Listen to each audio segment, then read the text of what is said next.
Okay. Hello, everyone. Welcome to welcome to tonight's episode.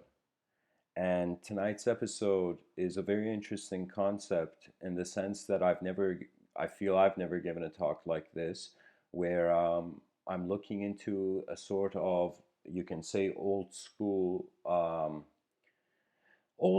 view of the mind, body, soul. I want to share my opinions on this and kind of suggest how that relationship is way more complex than we can even categorize as human beings.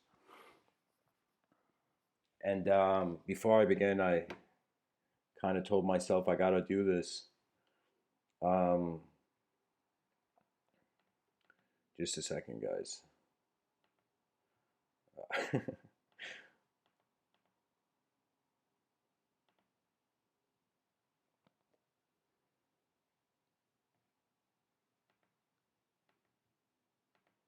Okay. So I want to thank three patrons that joined the School of Athens 2.0: Zednapt, Luke, and Idris W. Thanks, guys, for supporting the School of Athens 2.0. Hopefully, I'll share content that's gonna be worth your while. So, all right, let's dive into the talk.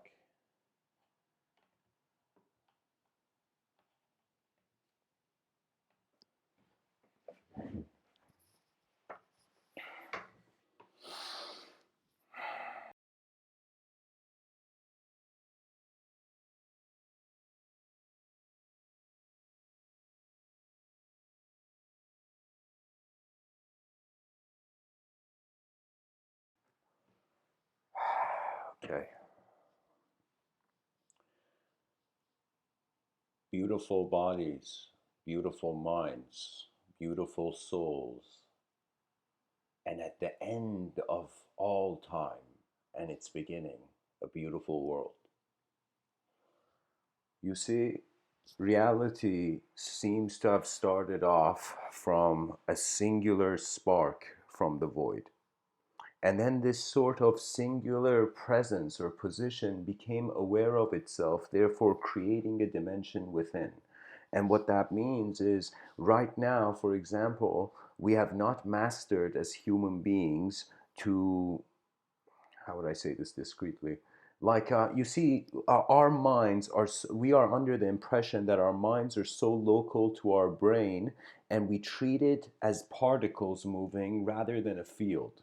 But if the mind was a field, it would be kind of strange because then you would see like how all the bees, birds in the sky who are flying, it's as if they are all being kind of playfully said. I'm saying this playfully.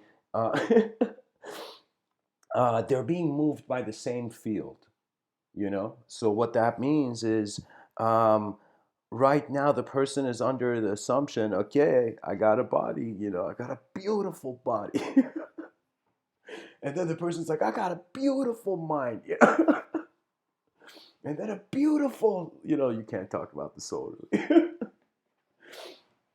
But the idea is simply that it's like we have a one body connected to many minds, or many minds connected to one body, or you can say one mind connected to many bodies. I want to paint this picture that we, if there's a chance, a very tiny percentage, that we are more multidimensional than our thoughts have ever led us to believe.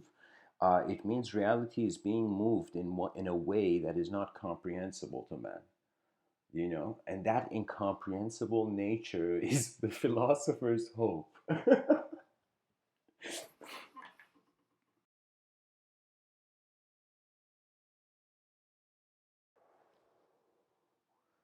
Philosophers get joy from looking at a system, a known system, and saying, yo, I see an unknown way out. But, anyways, we find our world divided and becoming, not divided, but becoming more multidimensional through the evolution and increase of the awareness to self and the self in awareness.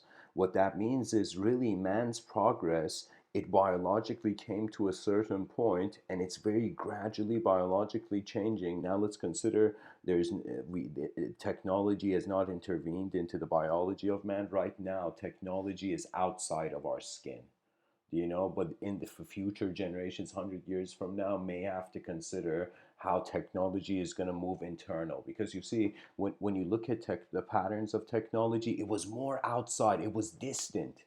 It's as if all technologies, you can say, when they're found, they're like a distant star. There's a glimmer of an advanced kind of expression. And then as it comes closer, the technology, the more there is seen out of it, and it inspires other technologies.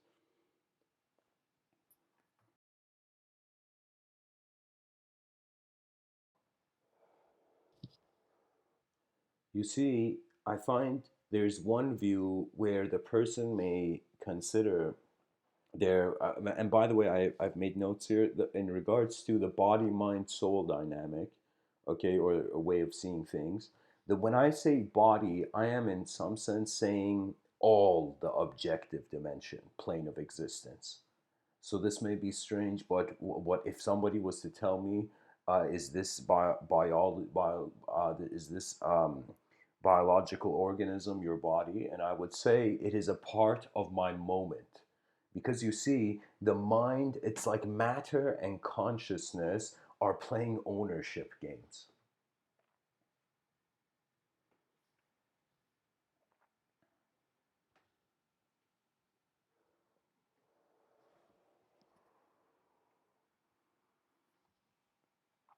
So guys, on my side, it says there's an error to the screen. Can the viewers see the screen of the wallpaper I've put into place? Um, all right, I think it's okay. All right.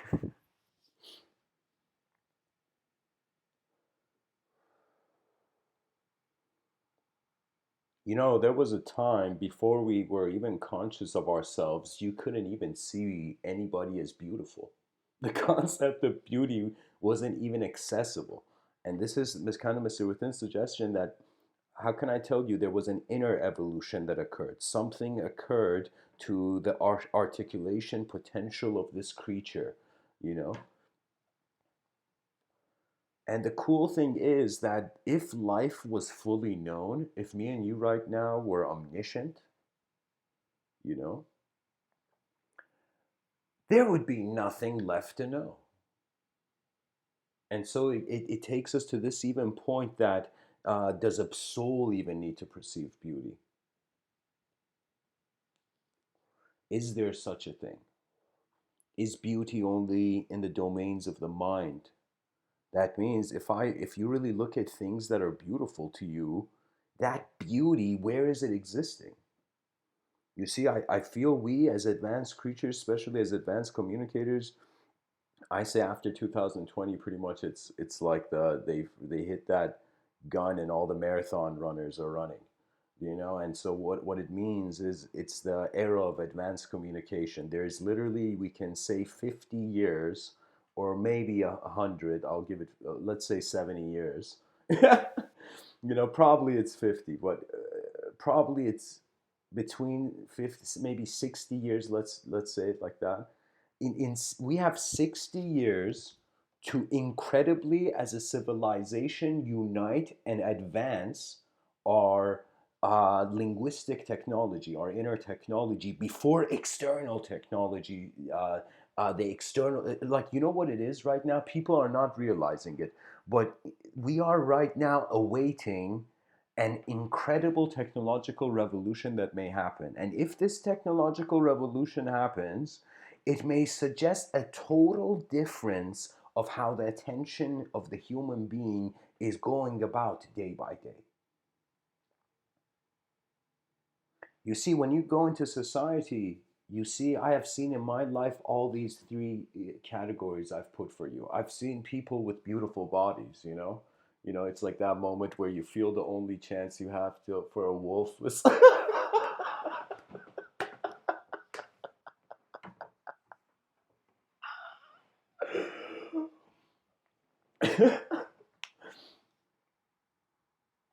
Oh man.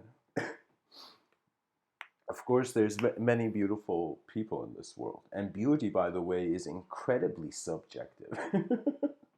So that's now that leads me to saying to the mind, okay? Now, when we come to the mind, a beautiful mind, I can say was when I saw an efficient journeyer in life. I can tell you a beautiful mind is like someone who cares enough for what is here. It's like that, you know. It's like I remember. Let me tell you what's a beautiful. You know, it's like you go to the nightclub, you see beautiful bodies everywhere. When you go to the park, you know, I remember seeing this girl who was just picking up trash in a bucket, and it's like it was how can I tell you, it was like she came after work and she was doing it. And there I saw an example of a beautiful mind, a mind that had could see more than itself. You know, many of us are stuck on ourselves. You can say the lifetime of the human being is self-obsessed because we think that we need to survive. You know, only like the self is important. Let me tell you what I feel is going on. Actually, every day brings forth a new reprojection of the archetypal self. And it has to do with choice. And the fact that there is a space that can choose the new is the uniqueness of the mind. That means the fact that you can notice time, the fact that abstraction can linger around you, you know, the fact that you can look at an object and it can evoke in your inner realms, in your subjective realms in various ways, you know. That's the value of our minds pretty much. Our minds are not here to just be atoms hovering in space. There's a sort of rhythmic, as if the whole universal sector is sculpting its every movement, is like, you know, it's something like that. So ultimately, you can say the purpose to human life is not even communicatable.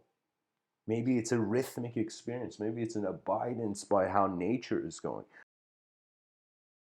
Because I looked at this concept and I'm like it's an idea every student, I think, it comes to them at some point, or it lingers in their subconscious or something. And it's this idea of who is the teacher of my teacher? You know, and who's that guy's teacher, and who's that guy's teacher, and it's a regression back into where the teaching came from. And in many mystical traditions, in many cultures, pretty much everywhere where there's a technique, that technique inspired out of the inner realm of some human being at some point in the space-time continuum.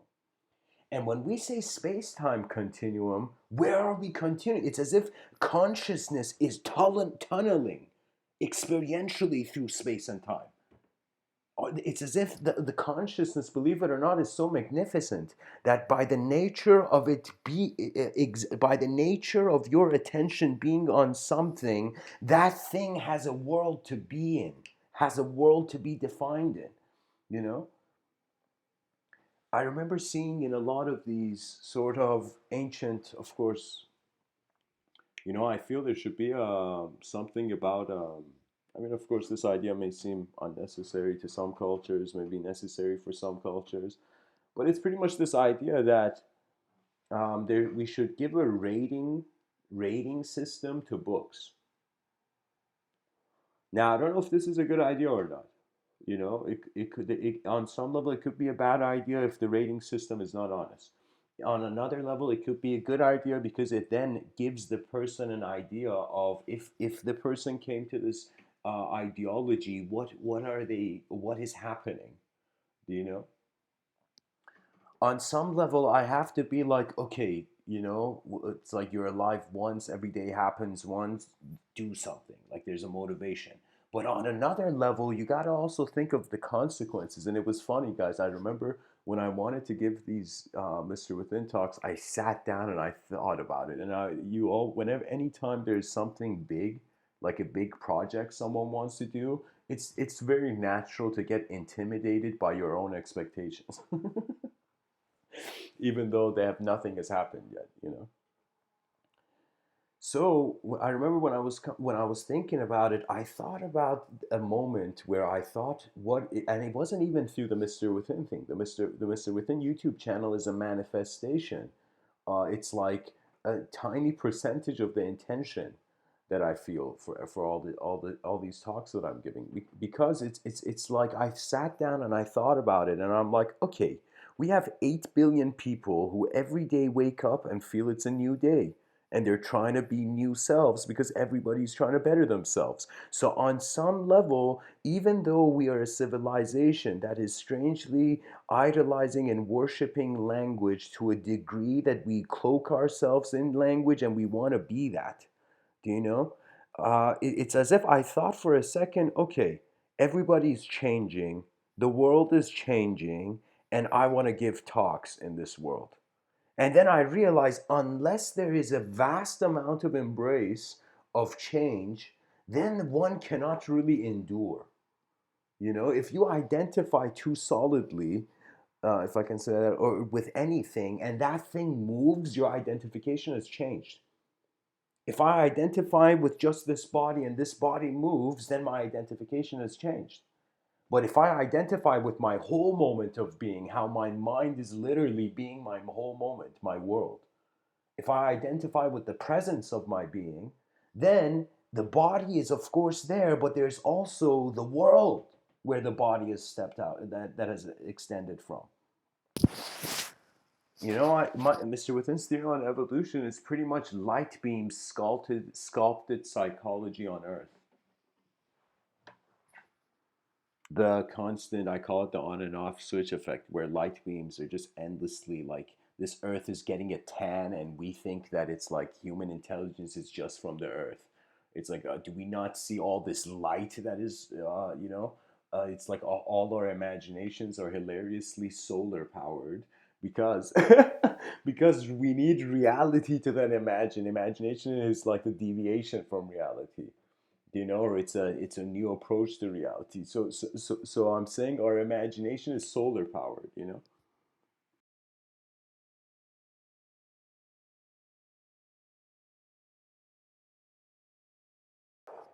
You see, Clinical Sword. So by the way, guys, Clinical Sword has shared something interesting in the chat section. You see, maybe I said it too bold, too strictly. Like, here's the thing, you know, I'm not saying anything about progress. See, I have this approach where I feel we don't need to get rid of the old world to create a new one. I feel we can, regardless of whatever the past has done, totally start something new.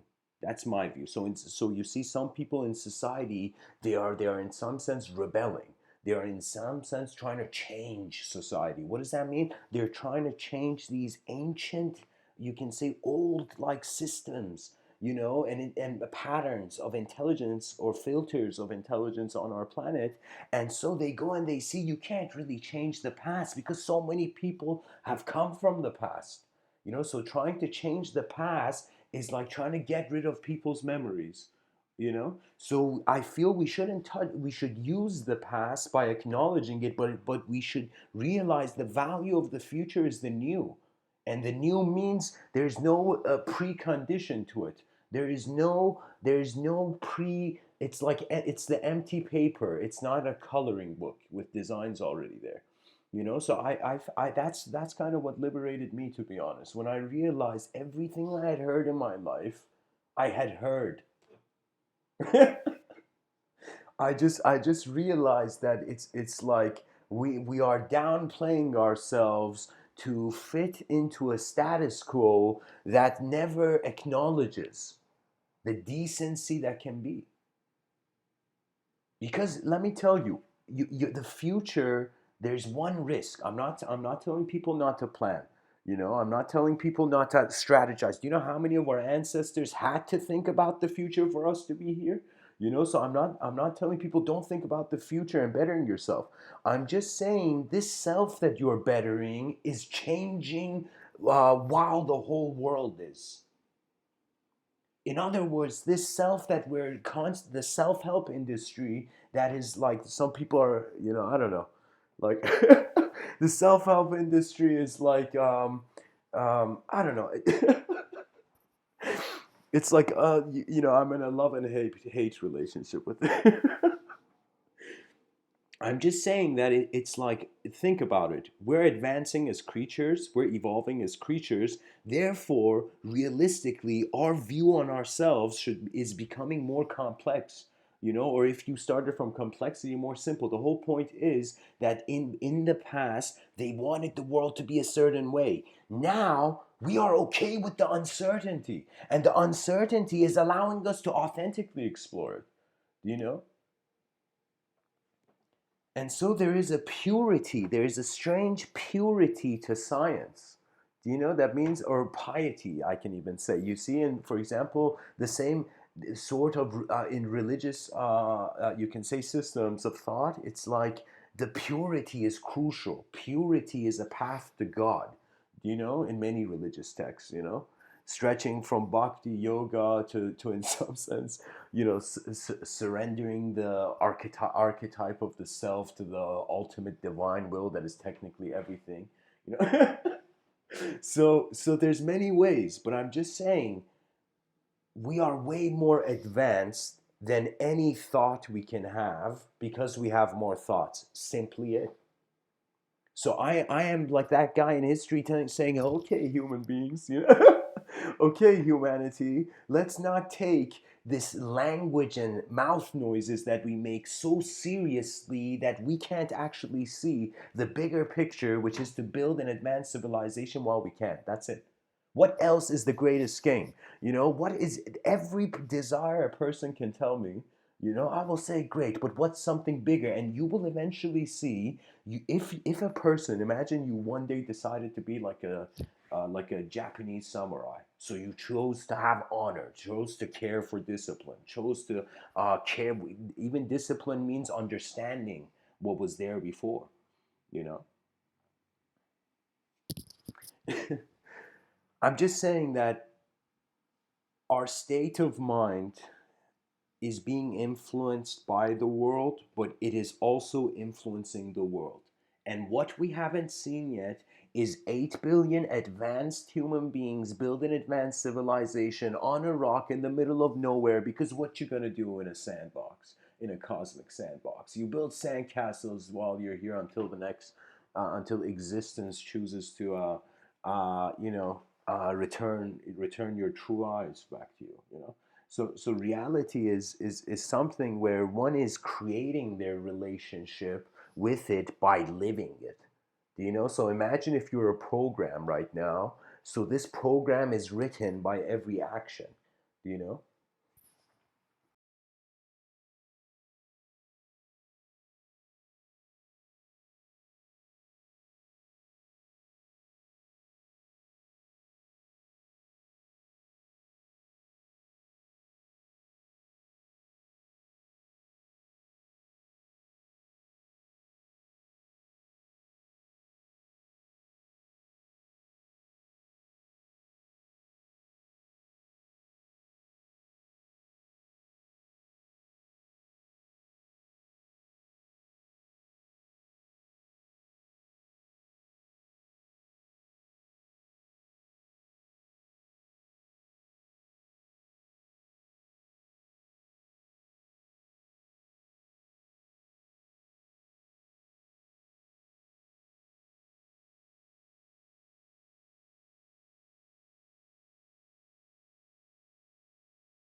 I feel that when we look at man, like the human beings, more, let's say, unique emotions,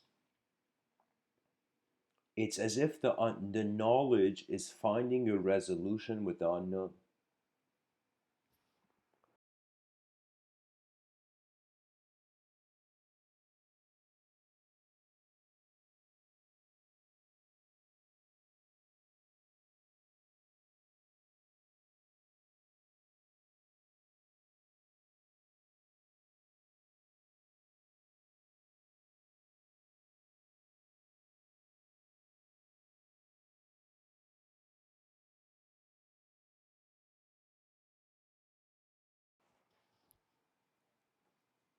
You know, I think the cool thing about language is that there are certain words that don't have images yet. That means there came a time where I thought that the human mind has to stay engaged. And it's as if the civilization took this idea that let's not build a monetary, just finance, like not just a money-based civilization, a civilization that values greater than money the resource of human attention. And so imagine a society that there is strangely no payment, and the payment is through skills. That means I thought about, like, okay, an advanced civilization means every dimension that we perceive now of human life is going to change. And how is it going to change? You see, the world can evolve always. It's just how far the person chooses to walk.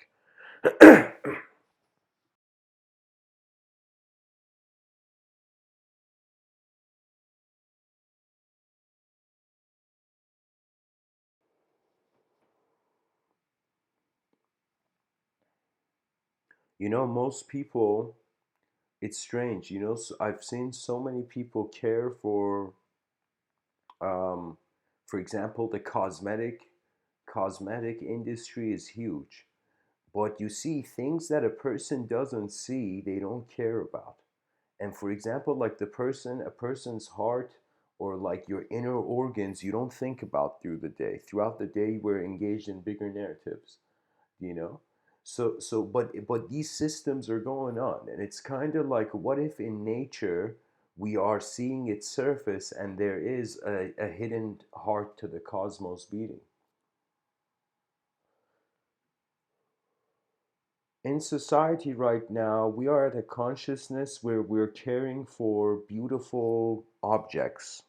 We're still an object oriented civilization. Everybody wants toys to play with, and the more technological the toy, the more value, the more expensive this toy must be, and so it's the situation where objects and the subjects that those objects give us is valuable. But there will come a time, I feel this is the next phase. This is where I say the advanced communicators of this planet are here to usher this in. And right now, I'm telling you, it's as if I have been born on an airport. There's been so many people in history, and so many people as I'm speaking right now, communicating on the surface of this planet in advanced ways, that there's many advanced communicators alive.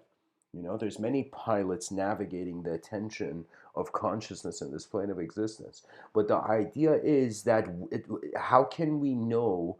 It's like you got to see ahead in the road, and you see when there's space, then you press the gas of the vehicle. So right now, civilization, we have imagined, decided as a species to build an advanced civilization. I call that civilization 2.0. I have my own route, but you know, a multidimensional mind entertains various dimensions.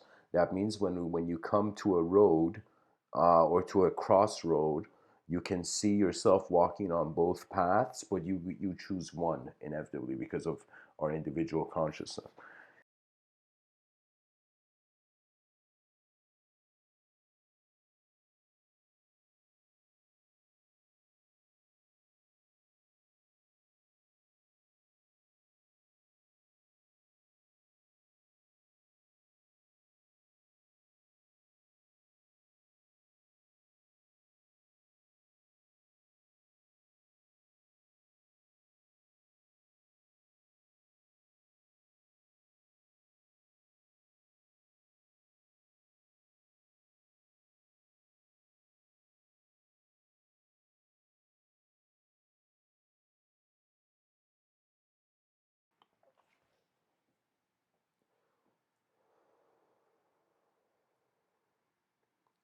When I was younger, I honestly just cared for beautiful bodies. But then I looked at the deeper meaning, the deeper elder scrolls of my own life, And I noticed the value of a beautiful mind, which is the vision inspiring the movement of the beautiful body. That means, regardless, it's like we are evolved. You know, it took us 4 billion years to get here. Do you know how much value we have, how complex our designs are as human beings? And for a civilization to just be stuck on it, on just looking at its own face only, do you know? I feel it can become a sort of hypnosis, looking at your face every day, and constantly covering it. It's like witnessing the creation of a lie, you know, witnessing a lie in the making. Because reality, regardless of how you behave, you are also behaving in front of yourself, and that's where guilt and conscience plays in to the human life, that you are watching yourself like an actor. It's as if it's like how you see a body beautiful is because there is a mind, because there is an added dimension that is referring, who it's like whoever, it's like, and I sometimes wondered, what is the phenomena of true love. What is it that when one person in one moment suddenly sees something, and it's like they feel they just have to walk that way, you know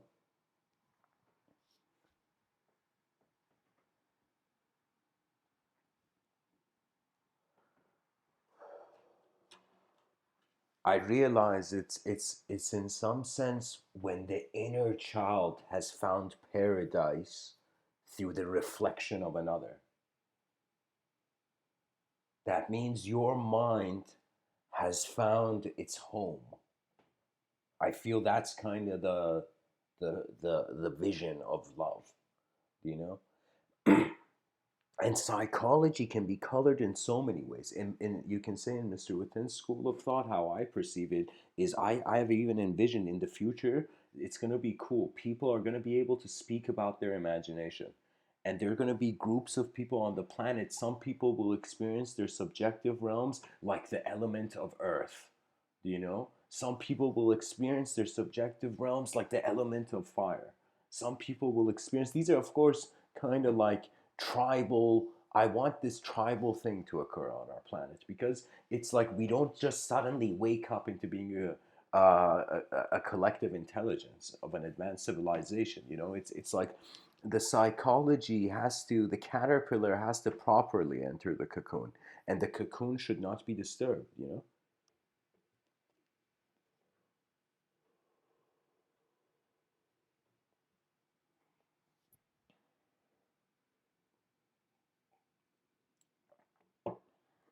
I feel everybody's reality or the world they see is like a vehicle, and you can see through the front view of this vehicle, front window of this vehicle. The front window of this vehicle is your sight, you know, and you can say the imagination is different angles, like you looking at your blind spots, so I don't know. It's like this thing I was saying about a sort of elemental tribalism occurring in regards to different people's subjective realms, because I feel there's a crucial thing. It's like Sadhguru was telling this story of this all these four people from these four different types of yoga, different paths of yoga, and so they each were wondering which one is the right path, and so they go to this temple and it starts raining, and they're kind of forced, all of them, to lean against the statue. It starts raining ridiculously. They're all forced to lean against this statue, and kind of like their backs are to one another, all lean, their backs are to lean to the statue, and that's when it's like a voice comes or something and tells them, all right, you four fools, realize you got to get together. So this sort of vision I have for this earth air, this elemental tribalship, is because how can I tell you, um, it is true. For example, I consider myself to be, for example, if I was to put myself in that elemental tribal category of how my inner realms move, they move like wind. Even though I've experienced them in different modalities, like all the elements, but I'm saying like majorly my inner realms move like the wind, like wind. And what do I mean by this, guys? You see, back in the day, the periodic table was weird. Why was it weird? Because it didn't just show an elemental relationship, it was a way of categorizing existence. Okay? So it was like the elements were another way of a human being looking at this world and seeing like it's as if when time is like fire. You know, everything is burnt by it and transformed. You know? So I'm saying it's like this nature of being able to see a world and seeing different intelligence, not sorry, not different intelligence, different dimensions into it. That's pretty much the periodic table, the different dimensions of matter. And when I say dimensions, I don't want to confuse you. Like I'm not talking about physics here. I'm poetically commenting on how chemistry and the periodic table, each one, we can see all of them as just matter of one dimension, but we can also see each of them as their own unique presence. You know, it's like we can see a group of people as the same group, or we can see each of them as an individual. You know.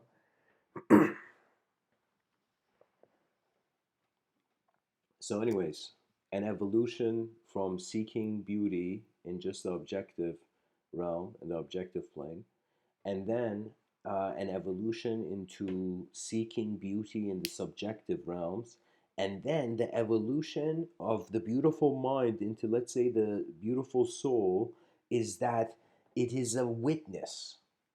So I'm saying it's like I think these are the dimensions that we find all reality occurring.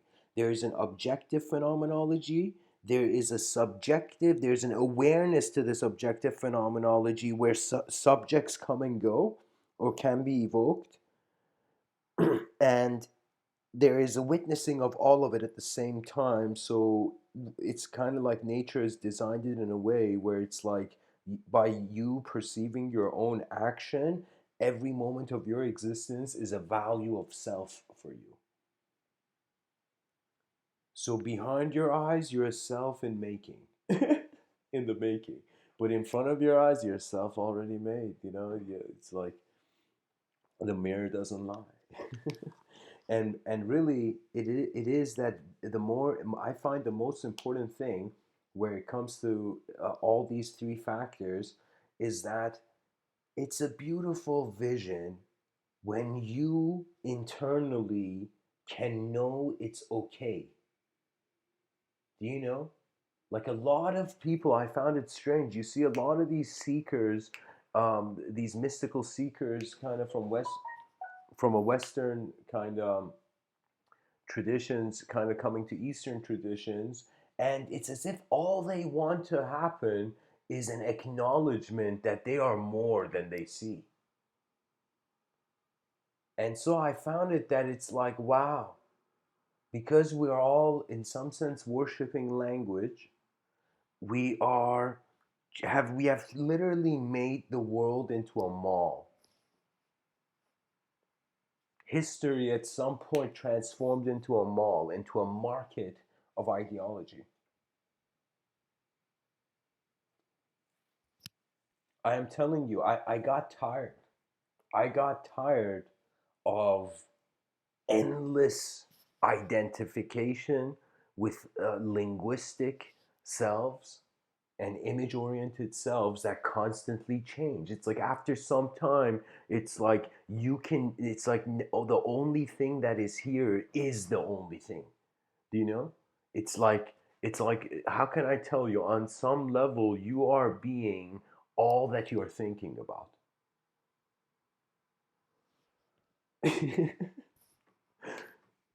So I see in the chat section, I've managed to inspire some people to go shopping.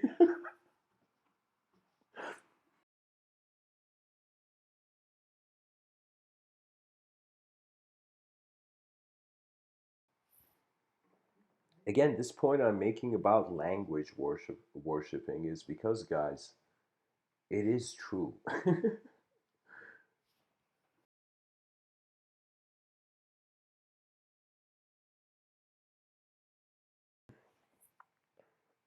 Many are familiar with the story of Abraham, you know, or Ibrahim. And this man, pretty much, where we see, for example, um, you see in the Muslim faith, every time you see a Muslim person pray, they are praying towards a direction. And that direction is technically known as where the house of God is. And the house of God is was actually this story of Abraham where people would put their idols and gods in, you know? And so when people would put all their idols, and they were idol worshippers, they all had their own sculpted gods. You know, it's as if Abraham comes and sees this kind of mass hallucination, you know? And Abraham, what he does is it's like one, he tells these guys, stop worshiping these objects like this dirt you found. You know, it's like that piece of wood can't be a god, man, you know? And so they didn't listen. And one day they come back and they see all the gods have been broken by a hammer, and a hammer is placed in, except one god, one of the idols, and the hammer is placed beside that idol. And so Abraham is standing there, you know, and it's like, they're like, Abraham, did you destroy our gods? Do you know?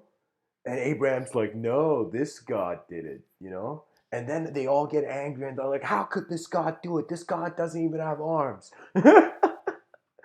And then, you know, it's like, how can you worship an armless God? You know, like, so so it's a suggestion in other words, where Abraham was saying, you are looking into an object, your attention is locking down on that object, and as long as it's locked down on that object, you feel that object is everything. Do you know? So that's why it was object worship. Okay, now I thought about it, I'm like, okay, let's say we stopped object worship, but did we truly stop, or did it jump to subject worship, to the worship of linguistic realities? Because if you consider language to be a virtual reality, you can say any human being that has become pathological due to, or extremely idealistic, or certain like idealistic approach they have, you know, or a certain ideology obsessed, those are people where it's as if they're living in a how can I say it, not in a virtual reality, but in a, it's so important to allow life to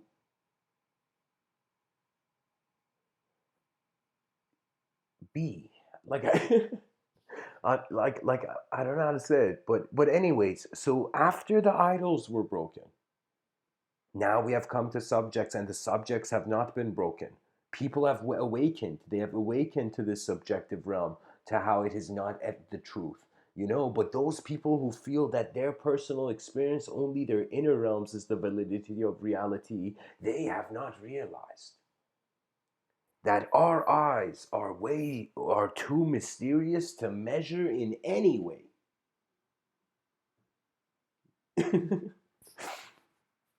I felt really passionate there, guys.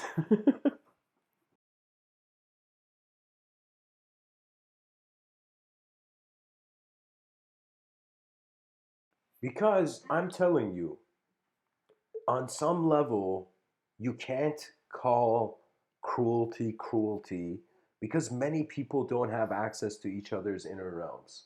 So it's like they never truly see each other to know who they're being cruel to, or who they're being nice to.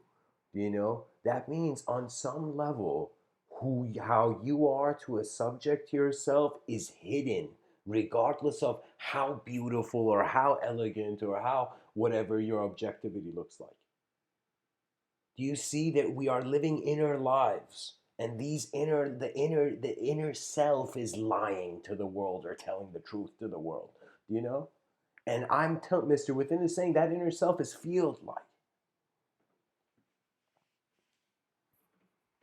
So I feel that it's as if it's a sort of recognition that human beings are just creatures. And these creatures are trying to do the best they can, let's say. And as they're trying to do the best they can, everyone has been given a chunk of the cake, like a piece of the cake.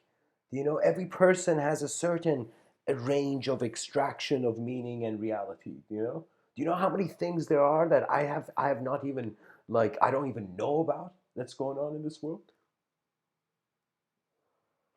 Do you know how many things there are in this world that I will maybe perhaps never know about? You know? So what does that mean? That means I can't say knowledge is the only path to truth. Even though many traditions said know the like, you know thyself. Become conscious of the field of the activity of the knower.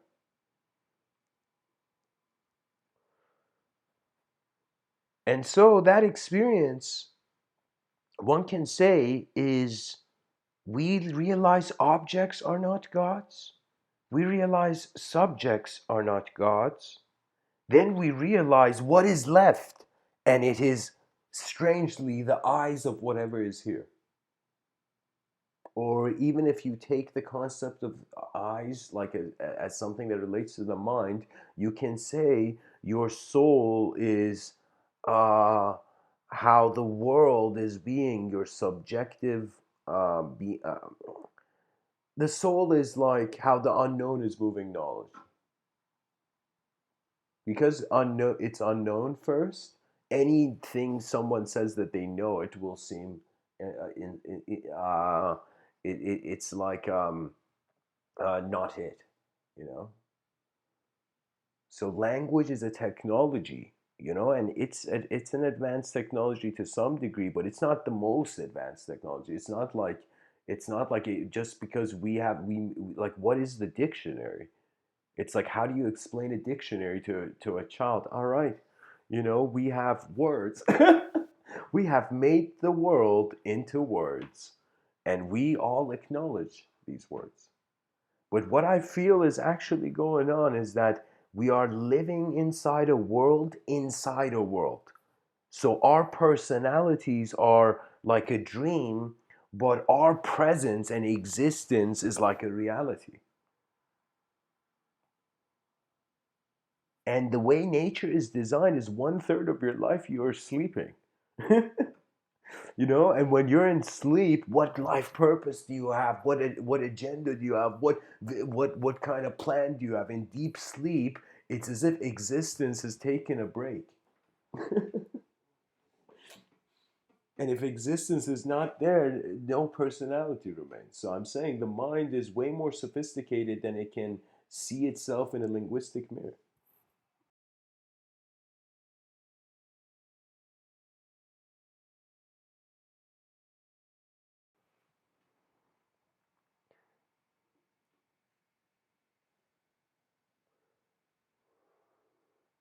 There is this theme of sacrifice, which I wondered why this theme of sacrifice exists in many, many things.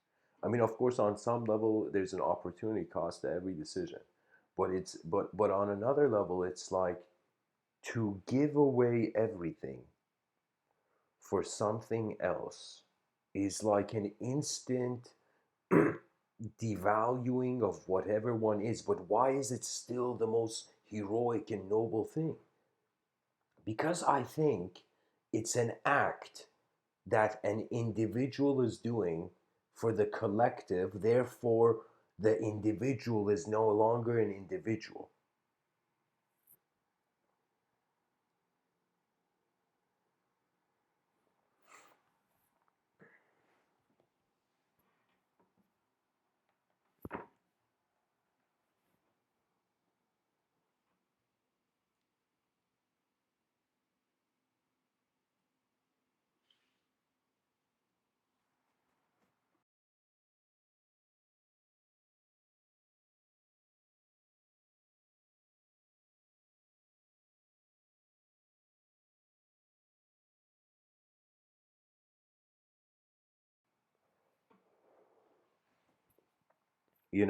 Sadhguru, he had this very cool story that he was a young kid and he went to school, and the teacher started speaking and giving like lessons, you know, and Sadhguru at that young age was conscious that this teacher is just making sounds and that what he means can't be seen by the kids.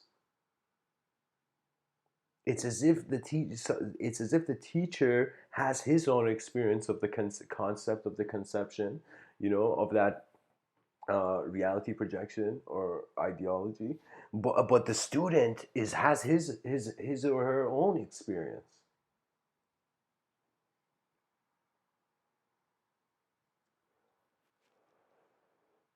You see, it's an this whole thing about having the species run towards civilization 2.0 and kind of having an efficient progress of humanity is first thing that is we got to care for it.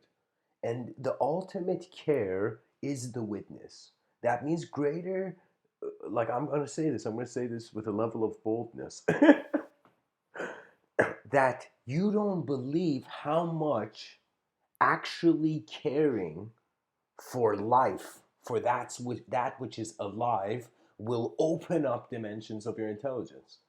It will make you realize the collectivity of your being simultaneously. So, what does that mean? That means if you really look at it, what is a guy doing when he goes to a temple or a shrine and sits in a corner and meditates?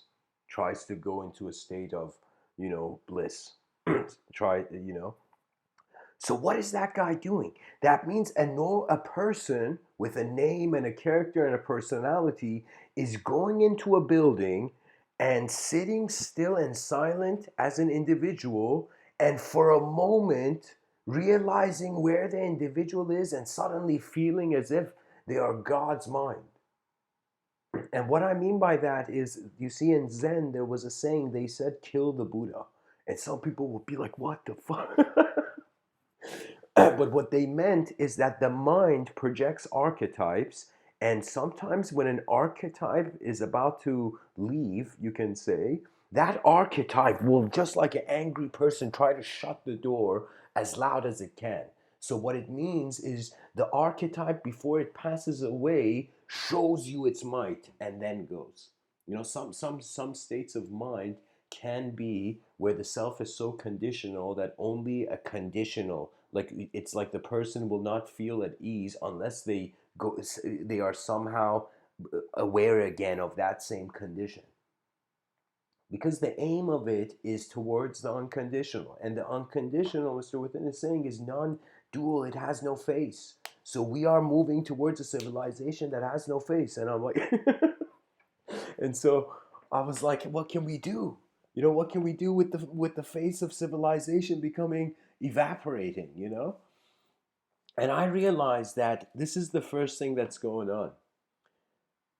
Earth is where all the resources of the world are. You know, Earth, this place we call Earth. The Earth, this rock, is our resource station. However, we have divided our resource station through ideological hallucinations of nationalhood. And I'm not saying that nationalism is wrong, because you don't know how much linguistic professors honor nationalism as as evolving the evolution of, as kind of like up making many, like random dialects into common languages.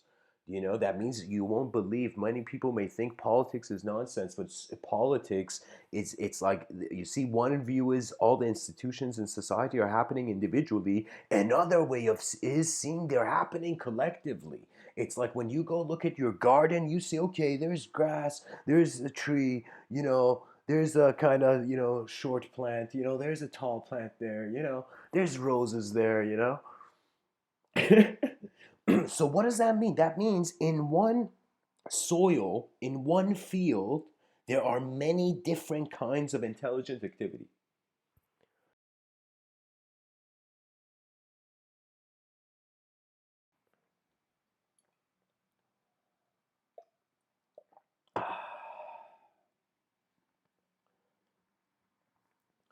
So In other words, I kind of looked at it and I'm like, all right, this rock is our pretty much all you can eat buffet.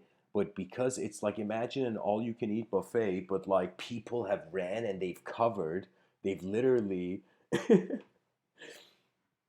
know, uh, imagine an all-you-can-eat buffet, and you're going there to get the food, and suddenly you see somebody runs and covers like let's say the steak or like the food or something, and says, "No, only I get to eat this. This is mine. This plate, this like kind of food selection of the all-you-can-eat buffet. Like this dish is mine. Like they just cover the thing so nobody can have that dish, you know." So it's this, and imagine every different people have covered it. So what I'm realized that because we are living in a two-dimensional kind of subjectively owned kind of, it's like you can say there is something called we somebody should make a movie called, I'll probably take attempts towards this. Maybe not, I don't know, but it's like called gangs of the cosmos, and it's how just different tribes have been relating with one another. What I realize is that we have to get our whole civilization in the orbit. Then we give time for Earth to heal. Then, while we're in the orbit, we think about the interstellar direction and the virtual reality direction. Because we're conscious beings and our bodies are temporary, it means there's two potentials. Either the consciousness fully fades with the body, or the consciousness remains. And if the consciousness remains, if somebody was an engineer in their life, they'd be like, whoa, maybe this consciousness could technologically endure. Maybe when people realize they're not just bodies, they're minds too, then the mind gives us a greater range of access to our own self expression as a civilization, you know? And the way before civilization too can be set into motion, really, I had this idea. All right, so what do we do? How do we get these nations that are all trying to be united? Like the United Nations is a great, it's an incredible achievement, but is it enough? And so what does that mean? That means the idea of the United Nation is so abstract, and I don't blame nations. I can totally see how this concept was very complicated to come to, because what it realistically means is that we are taking a stoic approach to national tribalhood. And that means that something about our decency and our behavior and the stories that we can create together can take us away from the savage differences that have been causing war. And so I was like, all right, how do we get rid of this issue without, because remember something I said at the beginning, like at an earlier point in this talk. Um, what was it? I said that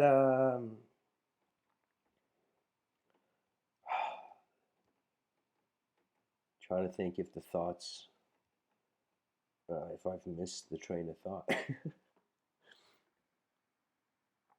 Yeah, definitely missed this train of thought. Yeah. Okay. Anyways, guys, pretty much the whole point is we're in. Jesus Christ.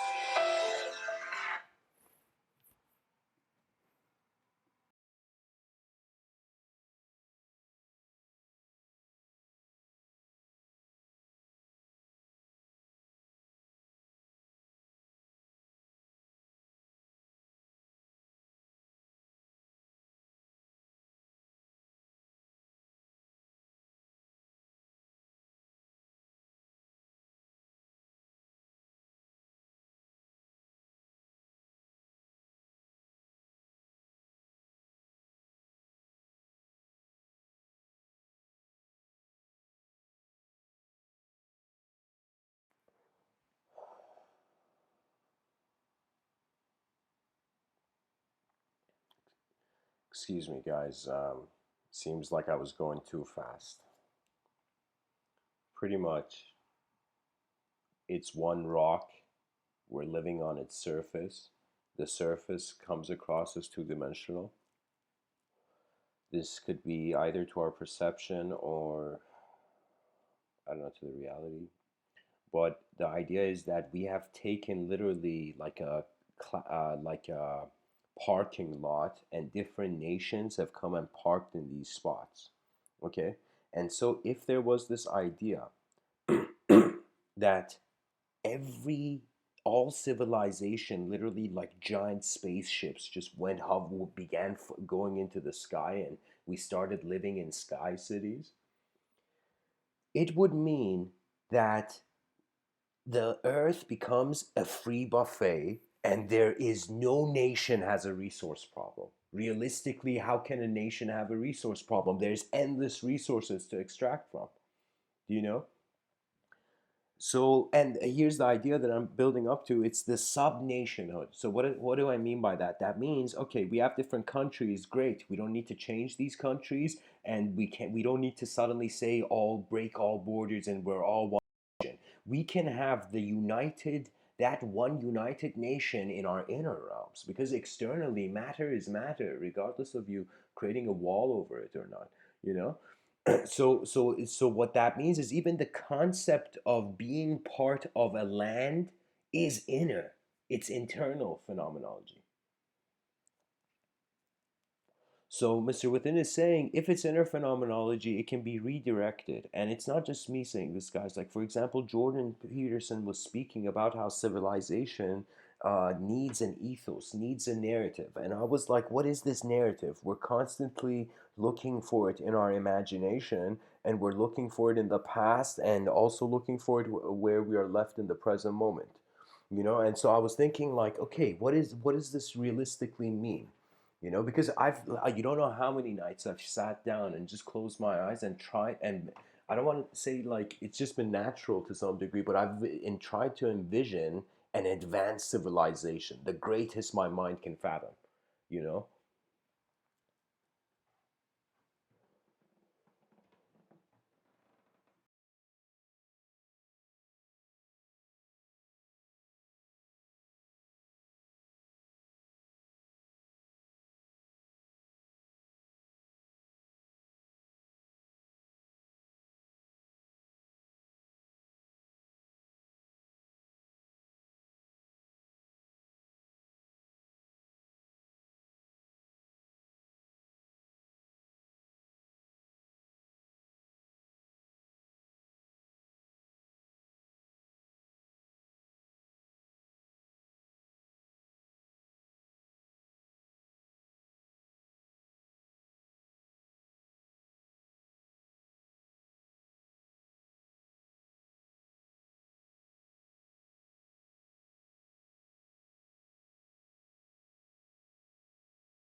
Okay, sorry guys, I just had to handle something. It was unavoidable. But so anyways, I'm back. Thanks for tuning in.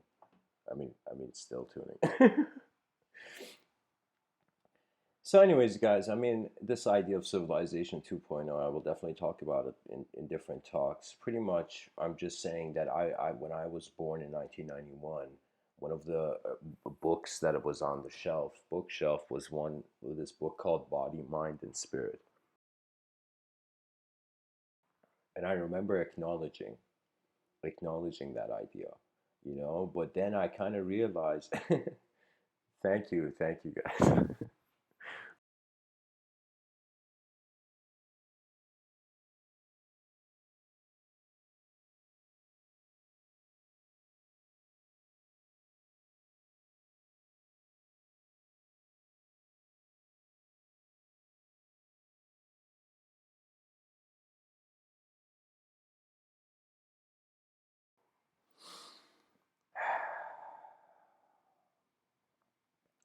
I don't know. I remember looking at that book and it was like something incredible I'll never forget. The book, the Body, Mind, Spirit book, the cover of it was published like backwards. Do you know? It was like, I don't know how to tell you. It was like they had literally reversed the cover. Do you know? And so this idea was there, but for me, it was like as if I was introduced to the idea of the body. I was introduced to the idea of the soul. The mind was mysterious, and the mind was how can I tell you? It's where the unknown factor of life comes in. I don't look at life and think that, oh man, I know this. I realize if I knew it, I would probably not be here. Do you know? And there's always something about life where I call it. It was like in my youth, I was just mainly concerned about my relationship with the known universe. And then I began wondering about man's relationship with the unknown universe. And then I wondered, what is the unknown universe? Then I wondered where my thoughts are. Then I wondered who's seeing my thoughts. And then I wondered who the seer is. And when I realized that the thoughts can be endless based on the attentions, where the attention goes, and with the whim of an emotion, you won't believe how much it's like, how you feel like grabbing something from the shelf, your hand just instantly moves. Do you know in your inner realms you can have that same instantaneity? But it's all about comfort. So you can say the best intelligence, or let me say it like this: the truest intelligence seems to appear in the trusted state. So I have noticed that in life, okay, things are happening all the time now, chaotic or ordered, right? Different things are happening. It's like the yin yang symbol is not just like two-dimensional. It's like two dragons spiraling around one another and going towards the sky. Like it's a moving thing. So when you realize chaos and order are both present, these are dimensions of perception. I have had days where I was just irritated about something and it was my mind just poured out chaos. There's something about your experiential depth increasing, that experiential depth suddenly becomes like a double-edged sword. You know, that means it's like uh, the most important thing in life is to pilot consciously. At least that's a very important ingredient to the evolution of civilization.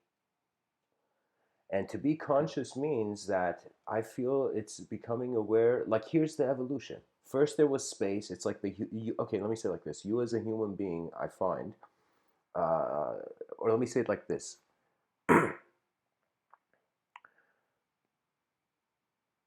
One pilots through this plane of existence called the world. And this world, we can say that there is the zero dimension, which is space. And space is, you can say, the first body, or the first, you can say space is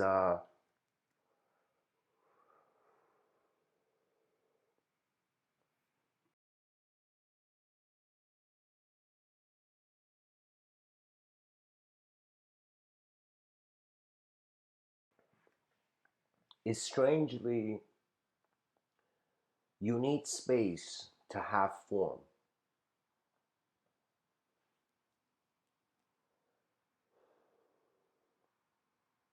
You saw the void. Then from the void arose the singular. Then you saw the one dimension, where you noticed everything you can see can be singular. You can see this object separate to other objects. You can see the whole planet as an object. You can see yourself as an object. Do you know you can say subjects are attempts at trying to objectify inner vision.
Pretty much after you found contentment to confront the singular and the void, that's the first duality.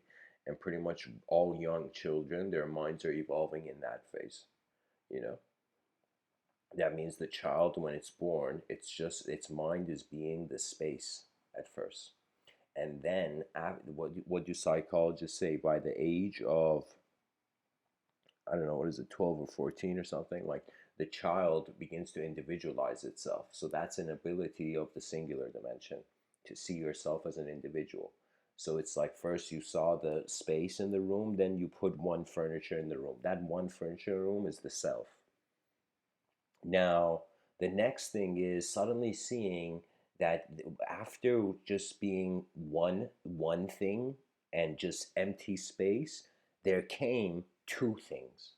And two is an effort of the singular dimension to see itself more. This urge to see beyond the unknown is a wave, and every being in this universal sector that becomes conscious will suddenly be in that framework, I find. It's a kind of cosmic framework, the known and unknown dualism. And Aldous Huxley has this brilliant quote where he says, "There are things known and there are things unknown, and in between are the doors of perception."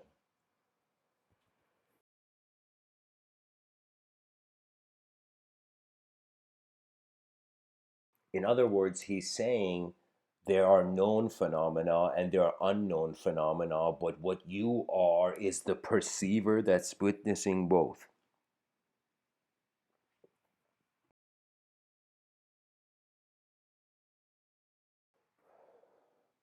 You know, the cool thing is we were evolving from the outside, or we can say we are evolving from the outside very slowly, but we are evolving from the inside very quickly. And it's that inner evolution of being a thought to ourselves that has kind of really brought the civilization forth. Because we're, for now, very object and subject oriented. Beyond that, we really don't know as a species how to approach it. At most, we have noticed that it's like our values of, compassion, collective vision, like collective care, So it's one of those things where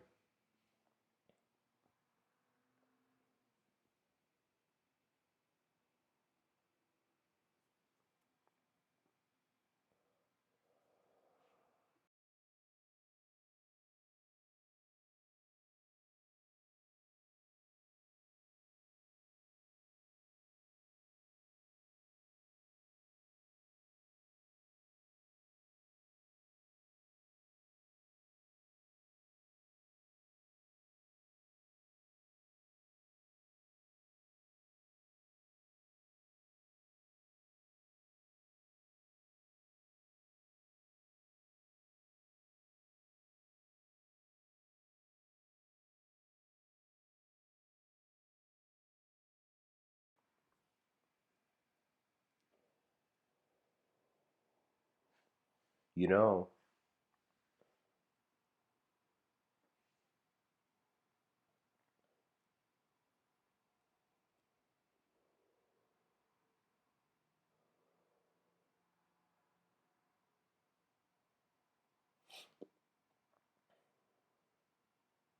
beyond the acknowledgement of space and singular phenomena in the space, and even the acknowledgement of duality, how the singular phenomena in space is perceiving two ways that the world is working, as if you have two different eyes that see the same moment.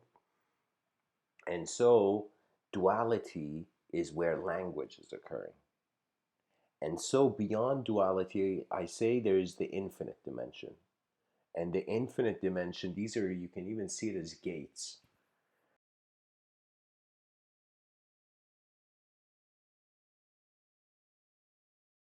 Mr. Within is going to say, like in ancient times, the yogis had the concept of self realization. This is, you can say, Mr. Within's path to collective realization.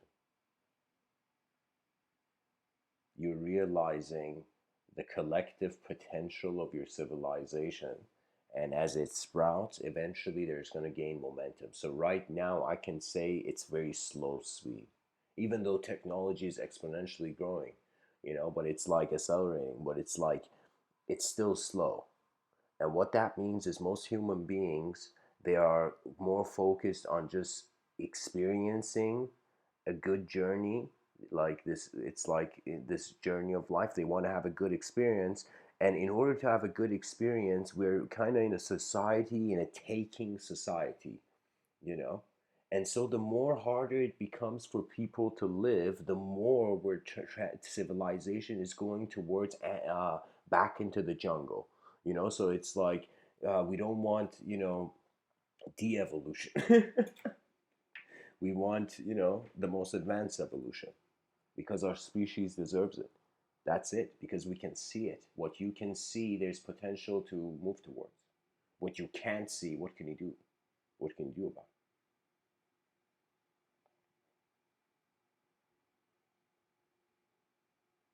it? And I feel an advanced civilization will have individuals who are not just comfortable with the zero dimension, one dimension, and the two dimension, but they're able to access infinite rhythm. And I feel in this kind of, from the zero dimension going on, it's kind of like all of life is happening at once, but because we are kind of, having a kind of candlelight experience of our consciousness, it's we feel it's, how can I tell you, experience is authoring itself based on the limited range of access to sensory data it has when it's in the conscious waking state.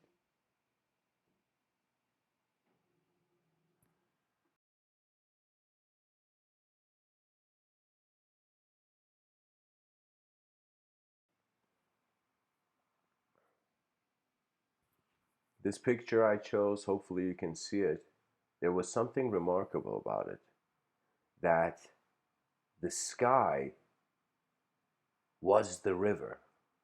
And I thought of this concept of like, wow, you know, our minds are like that. They are like moving, consciousness is like a moving river, and then in its collective rhythm, it becomes the reflection of a deeper truth. That means it was as if like truth searching is becoming so collective that it's becoming its own rhythm. So, like two things can happen. Either our inner realms remain at the speed they are, or they speed up, or they, in some sense, slow down. You can honestly, like, what is life? Your energetic effort is like putting your foot on the gas pedal. It's like, your dreams are like GPS locations. Your dreams and visions and ambitions, they're just like, what you're trying to get to. But I remember I was speaking to a friend of mine about like a philosophy in regards to, you can say, um, uh, let's say, developing financial abundance, you know. And so we kind of like, we're going over how, okay, so many people tend to have this view that it's as if it's like algorithms, like it's as if like the Rubik's cube, and if you have the right algorithm, you become like, like how can I tell you, like you win the lottery ticket. But let me tell you, there's something so narrow about the perception of uh, getting something, you know, rather than getting something by, how can I tell you? Um, like in my science fiction, I have realms where it's as if the civilization decided to just become artists. And art suddenly gave a strange freedom for skill to go all out. Do you know?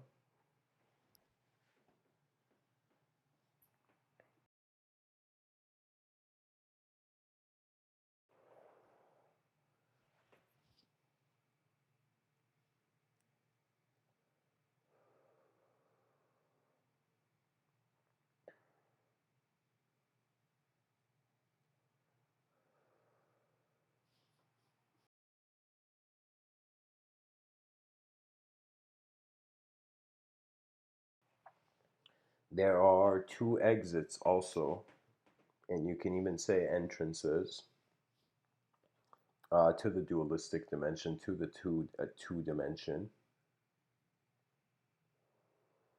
Because the model I've created, it's pretty much these four symbols: zero, one, two, infinity. Because after you have duality, you can access infinity. It's like you don't need a third dimension, fourth dimension. You get access to all of them and even parallels of them. That means you won't believe it. Parallel, parallel reality, theoretical theories of science will dismantle if dualism is not considered as a foundation. You see, a life requires some sort of relationship for meaning to arise, right? So what does that mean? That means, like, if there are two people in a room and none of them move, there's no relationship that can develop. Do you know? There's nothing, there's no inner realms that can be shared. Do you know? But if one person in the room moves and then the other person sees that person move, then that person moves, then it becomes a sort of world co-creation. That means this is the point about living in a organized, or you can say uh, law-oriented society. You know, that we are creating enough space, enough of a bunker to have the inner realms gently bring forth their innovation. That means, I'm telling you, forget this concept of intelligence. The person who made the IQ test had a very low IQ. Because I'm telling you, intelligence is way more multifaceted, and it's as if, like, so many things are past systems. I got shocked. It was like one of those, like some people say, horror movies. I watched a TED talk and it was like a horror movie.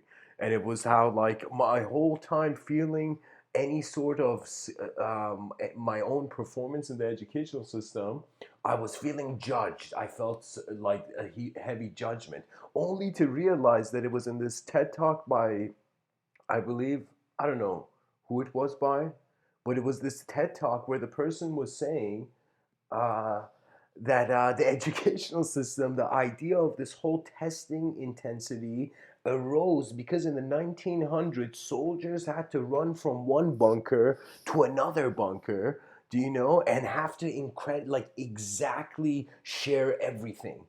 Exactly communicate everything, be able to write it down exactly, be able to say it exactly.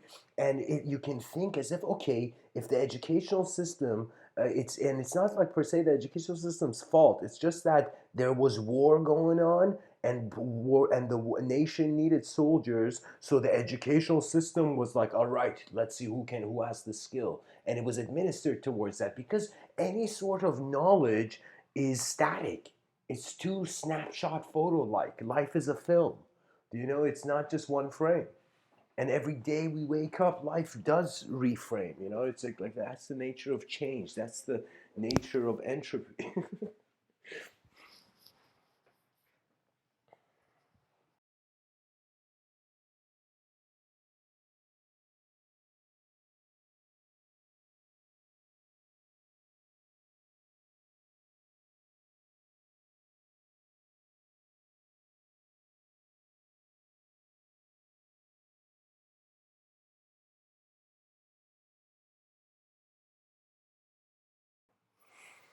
I want to go into a quote tunnel of the Sufi mystic poet from Persia. His name is Hafez,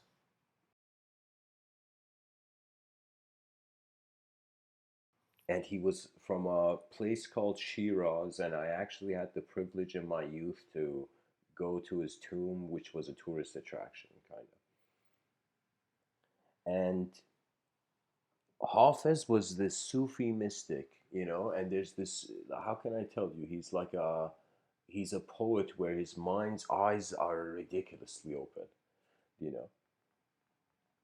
So Hafez says, I once asked the bird, how is it that you fly in this gravity of darkness?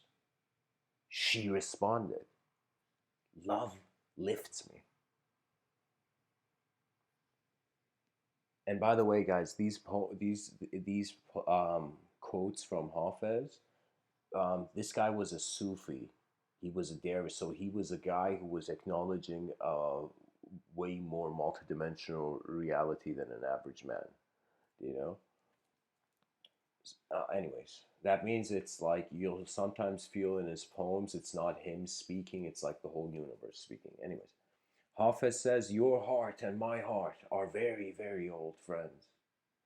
Hafez says, stay close to anything that makes you glad you are alive.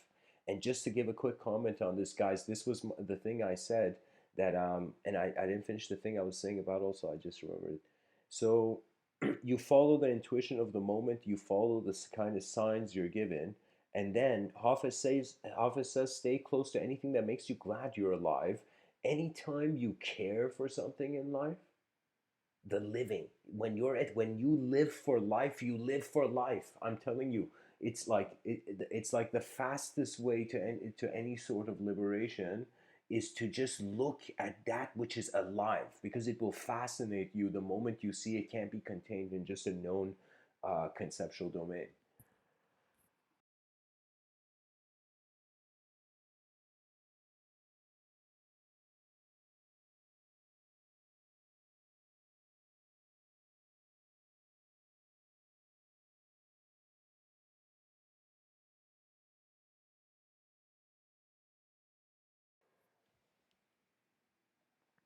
Hafez says, I have learned so much from God that I can no longer call myself a Christian, a Hindu, a Muslim, a Buddhist, a Jew.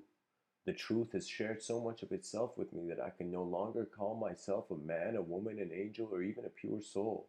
Love has befriended me so completely it has turned to ash and freed me of every concept and image my mind has ever known. Oh my God, guys. And that's very true.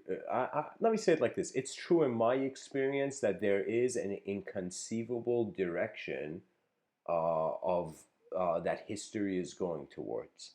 And I believe Terence McKenna also, in his own parallel way of kind of from his own universe, he spoke about it as the transcendental object at the end of time. That means we are gravitating towards a future civilization in which the past was its shadow. The future is actually, you can say the past is the shadow of the uber future or the hyper future, or you can say the nova future, you know. I'm just throwing terms out there for this because it's a new idea. You got to name it what it's like. So that's an interesting concept, that your future is like the sun's light, your present is like, you, and then The shadow, or let me say it like this. You know what's strange? When the sun hits you when you're outside on a sunny day, you see your shadow. And you see, that means the sun has hit your whole body. But when the sun enters the eyes, instead of a shadow, it's subjective reality, you know? It's like, I can't thank the light in my eyes enough, you know? Anyways, Hoffa says, I, I wish I could show you the astonishing light of your own being. Hoffa says your love should never be offered to the mouth of a stranger, only to someone who has the valor and daring to cut pieces of their soul off with a knife, then weave them into a blanket to protect you. But this is what Hafiz didn't consider, guys. What if you're talking not to a person, you're talking to your world, you know?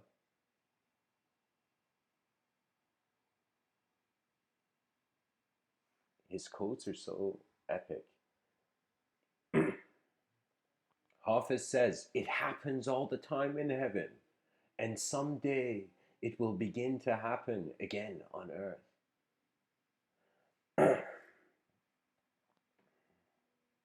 Okay, it's like it's missing. Sorry, guys, I'm going to move on to the next quote. Hafiz says, be kind to your sleeping heart. Take it out into the vast fields of light and let it breathe. That means Tilopa, this Tibetan Buddhist sage, he also, there's parallels to what he's saying, where he would, when people would come, he's like, how do I get enlightened, bro? And the guy's like, just rest, calm down. And literally calm down, like come down from your ideology. Hafiz says, I have 1,000 brilliant lies for the question, how are you? He says, I have 1,000 brilliant lies for the question, what is God? He says, if you think that the truth can be known from words,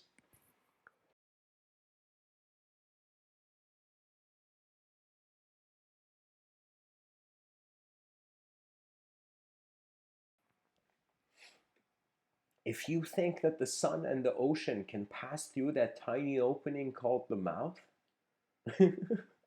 oh, someone should start laughing. Someone should start wildly laughing now. And you know what it means, guys? Ludwig Wittgenstein would be sharing the same laughter as Hafiz here.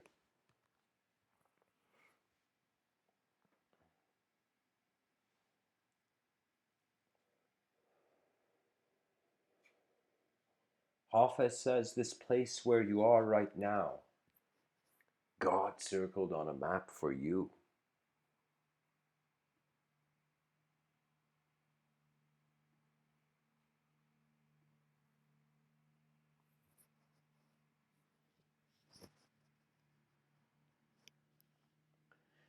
Hafiz says, fear is the cheapest room in the house. I would like to see you living in better conditions.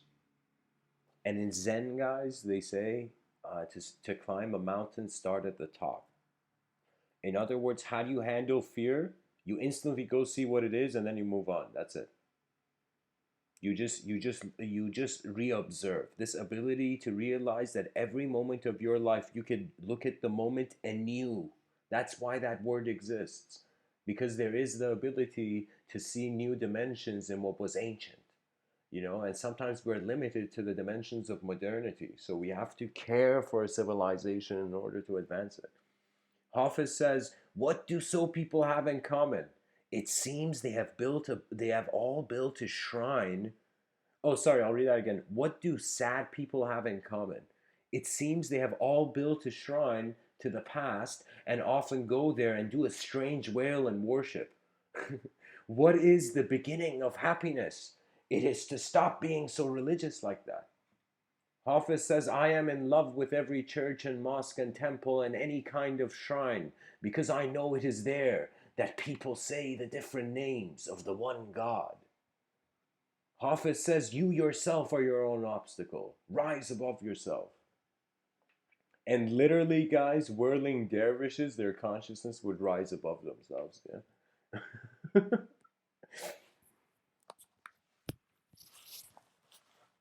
Oh my God, hopefully this isn't on mute. Okay.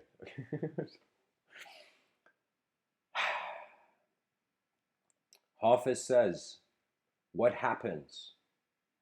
What happens when your soul begins to awaken, your eyes and your heart and the cells of your body to the great journey of love? That means what happens when your whole being opens up to the great journey of love. First, there is wonderful laughter and probably precious tears and 100 sweet promises and those heroic vows no one can ever keep. But still God is delighted and amused. You once tried to be a saint. What happens when your soul begins to awake in this world to our deep need to love and serve the friend? Oh, the beloved will send you one of his wonderful wild companions, like Hafiz. What we speak becomes the house we live in. When all your desires are distilled, you will cast just 2 votes to love more and be happy. Pretty much Hafiz is telling the civilization to chill out. Hafiz says the heart is a 1,000-stringed instrument that can only be tuned with love. And what that means is your true intelligence activates once you care for life. And love is, you can say, the purest way you can care for life. You know, Hafiz says there was a 4-year-old child whose next door neighbor was an elderly gentleman who had recently lost his wife. Upon seeing the man cry, the little boy went into the old gentleman's yard, climbed onto his lap, and just sat there. When his mother asked what he had said to the neighbor, the little boy said, "Nothing. I just helped him cry." No, oh, sorry. The little boy said, like, this is what the little boy said. Oh, yeah, okay. He said, "Nothing. I just helped him cry." And then Hafiz says, as if Hafiz is mind blown by this, he says, "Even after all this time, the sun never says to the earth, 'You owe me.' Look what happens with a love like that. It lights the whole sky." In other words, you see this concept of ownership is deteriorating how advanced our uh, psychological progress as a species can be. I kind of see, guys, I got to take this, I got to share this here because really think about it. If the civilization becomes more peaceful, let's just say people cared about peace. They were like, okay, let's give it a try. And they cared about peace, and we realized in a peaceful domain, it didn't mean chaos went away. It didn't mean the utopia. It didn't mean it's just a utopia. It just mean we internalize the chaos.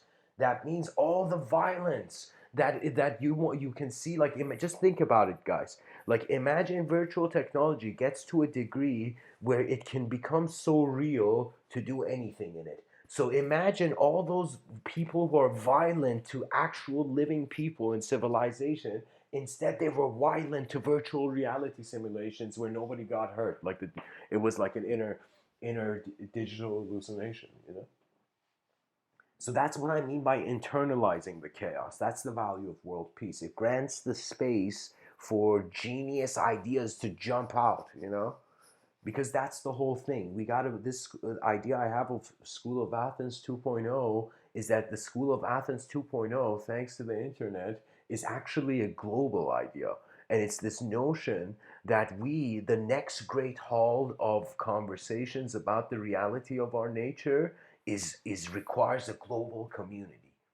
That means imagine like bees, you know, going and extracting pollen. Every human being cares for their civilization and starts realizing their experience of life is like one angle of it, and they try to extract as much value and run to their civilization and share it. Because the world is being held too back, and this issue of loneliness, like, you don't know how many documentaries there are on loneliness, how many statistics are showing the rise of loneliness. And it makes sense because our preferences are high. you know, are very like our minds are trying. Every person, it doesn't matter what class of life you are, if you have access to a TV screen or a computer screen or a phone screen, do you know your mind has seen, do you know? And it's like when the mind can see something, it can also choose to want that sight, you know? And that's the thing of paying attention to your presence, finding your presence before really getting locked down on your personality, you know? It's like we have to realize civilization will probably at some point hit the language threshold. That's the concept where we will move beyond the technology of language, and I don't know what kind of moment that would be, but it fascinates me to consider. And I hopefully civilization 2.0, we would be in the orbit by then. Because guys, I honestly, I'm realizing it doesn't make sense for human beings to live on earth, to use to limit the resources of the earth, do you know, reducing the quality of the experience of the conscious manifest human being. And so it's so important that if like even if we lived on the earth forever, we would eventually be so entertained by our technology that it's just like we destroyed the earth to kind of get trapped in our own world, in our own digital world, you know, our technological world. So that technological world can at least be on the orbit. And if there is a sort of situation like that, it would be a kind of suggestion like, I don't know, it's like our species has to make moves right now, like chess moves, you know?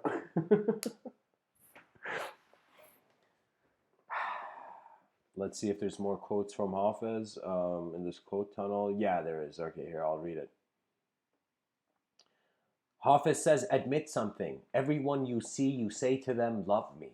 Of course, you do not do this out loud, otherwise, someone would call the cops. Still, though, think about this great pull in us to connect. Why not become the one who lives with a full moon in each eye that is always saying with that sweet moon language what every other eye in this world is dying to hear? That means our inner realms are going to strangely be our salvation once externalized to some degree.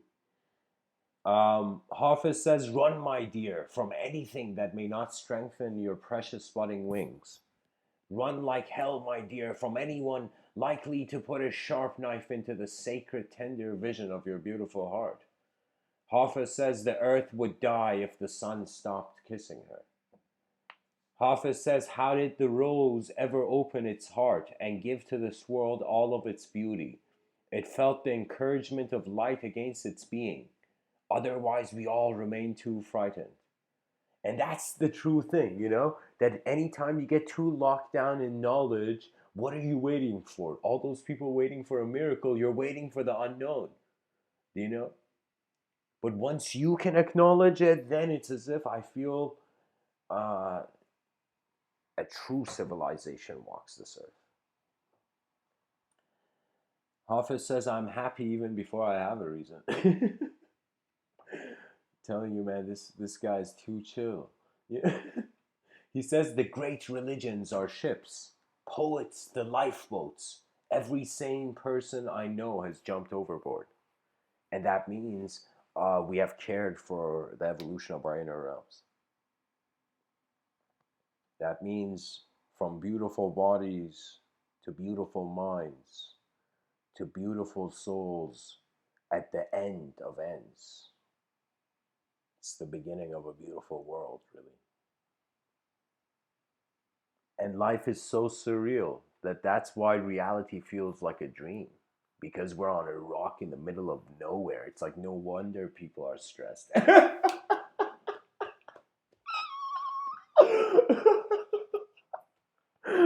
You know, it's like the species should be freaking out. Oh my God, we're in a rock in the middle of nowhere. What is this? Are we creating our own languages? Oh my God. You know? But we have endured further than that, you know. It's like consciousness is the factor. Consciousness is the hope of civilization. And if we can endure a natural civilization, because something that will happen in phase 3 of civilization 2.0 that I've designed is that what's going to happen is that we're going to care for our value systems, and we're going to realize all value dimensions, all value systems can become multidimensional. So you really can't have a value system anymore. So it becomes one where it becomes communication oriented. That means an evolution. This is the advanced idea, guys, that even though we may evolve beyond objective bodies, but still the passage of communication and meaning may continue. That means even though bodies may go extinct, but minds still, dance their dance,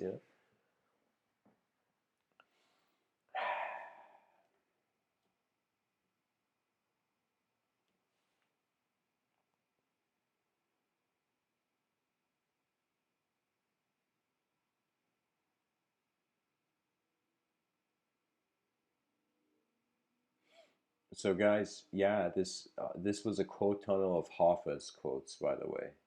So it's very fascinating. It's like every person in history, that was the cool thing. I feel some of the greatest teachings I got on my own self being a person was actually I looked at history. And when I looked at philosophy, guys, I didn't care for knowledges linguistic.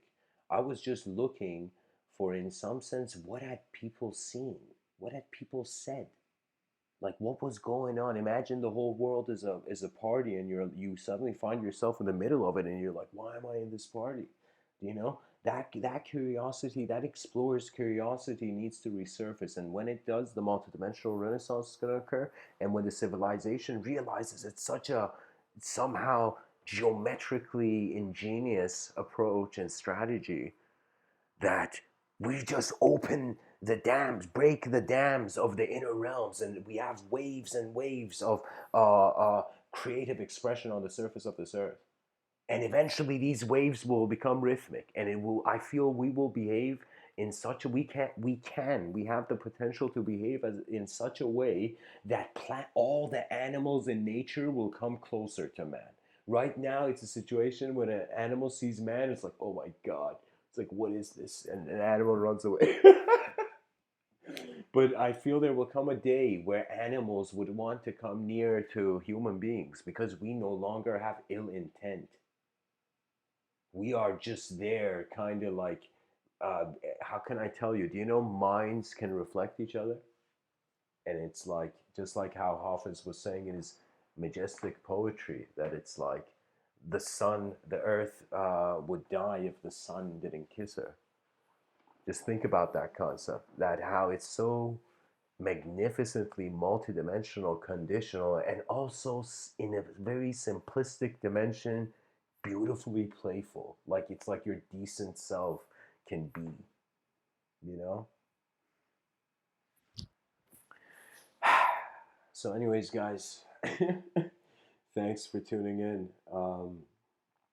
And I will share one last quote from Morio Shiba, who was the founder of Aikido, and he also perceived reality as like he felt the soul was the witness of heaven and earth, and so he didn't even see a hell. Like this dude was too cool for hell,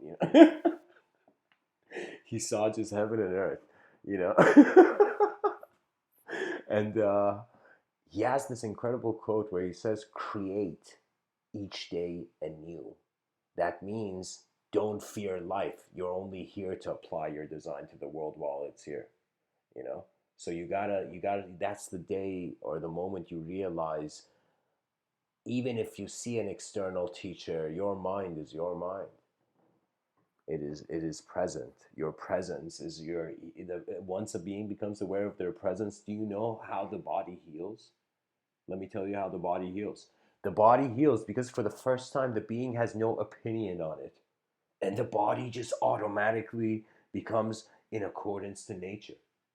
You're breathing you don't know how much of your biological body the mind has certain relationships, and this may sound strange, but a person like, I had to, when I in my youth, because I wanted to be a, believe it or not, like a soccer player, a footballer. What, this is me, like, I don't know, 15.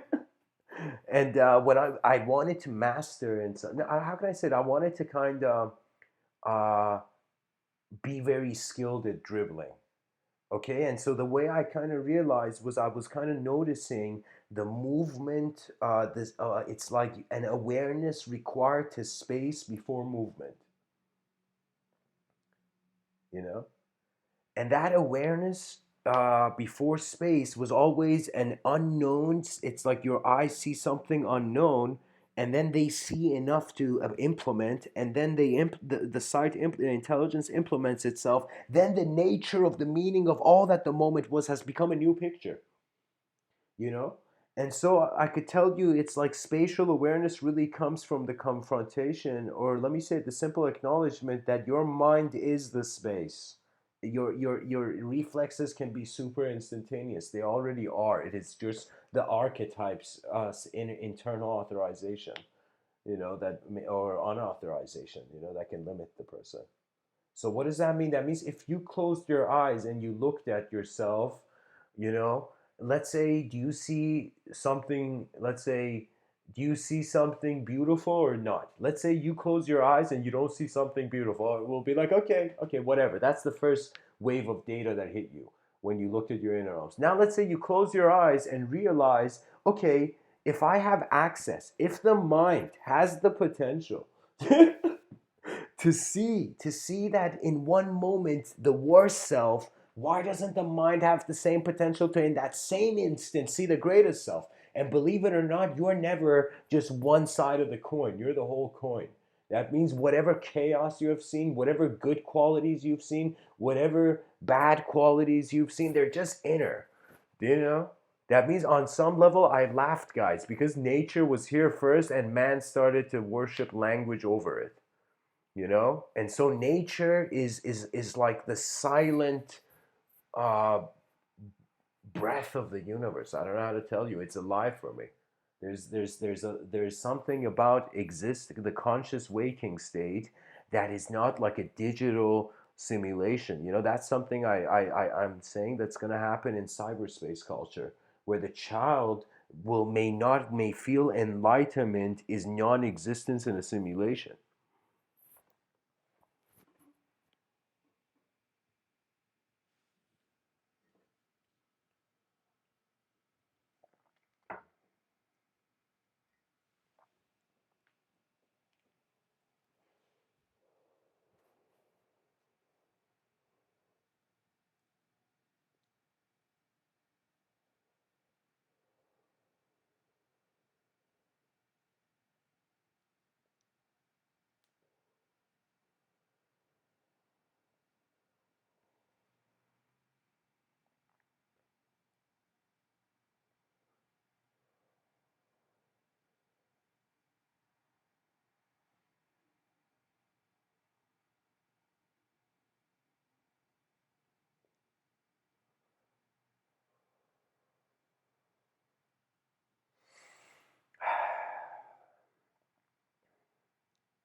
I don't know. It's there's something very blissful about realizing that even though the person may archetypally feel alone, the whole cosmos cannot be alone.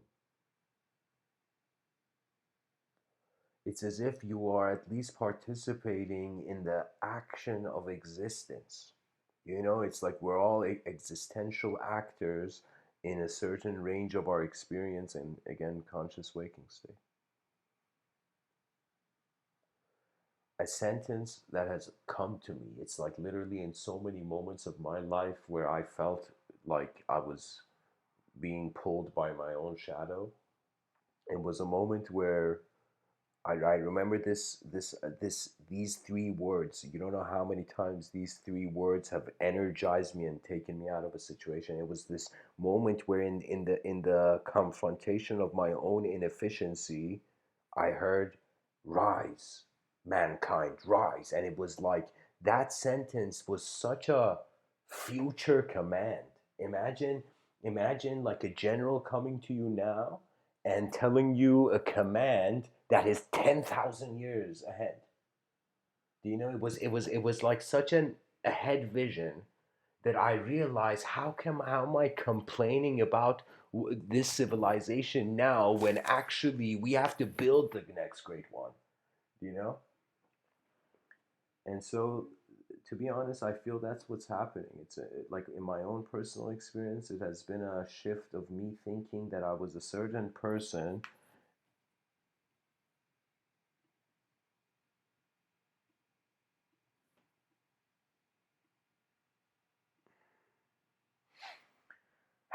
I don't know.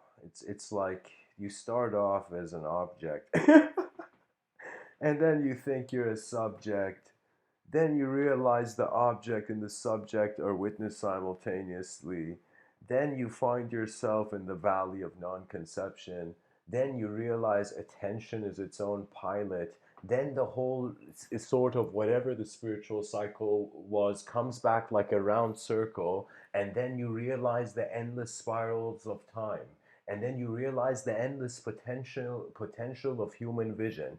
And it's like the same way the scientist was like, whoa, potential energy just became kinetic energy, the same way the inner realms of all human beings is externalizing. And it is crucial that in one life you allow yourself the freedom of all freedom.